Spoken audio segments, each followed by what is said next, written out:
国历10月29日，农历9月9日，是99重阳节，太子爷对不对？的生日。希望王家珍总结顺即天拄好是99中央节，伊除了关心超过0议题，更较在意的则是出生率不断下降的少子化严重。会中强烈批评政府无能就要落台，至于政府除了生育津贴以外，到底有甚物隐形的对策？甲市长黄伟哲有一番的政绩。人家就是不生，那要你们干什么？为什么人家就是不生？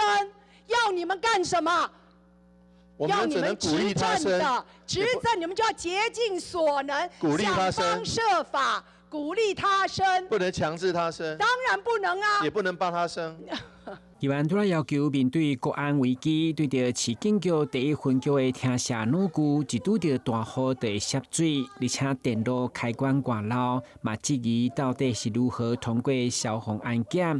副议员更唔甘的是，过去电梯也未起好，今年每一天拢要用大拿吊便当到5楼上班，情何以堪？成功不必在我，但是成功曾经有我，所以一分局的厅舍问题，市长任内能不能为他们开个头，让他们觉得被看到了，被关心到了，有温度了？来，看到了吗？我们会来想办法。你看，像那个荣家的部分，不就在我任内？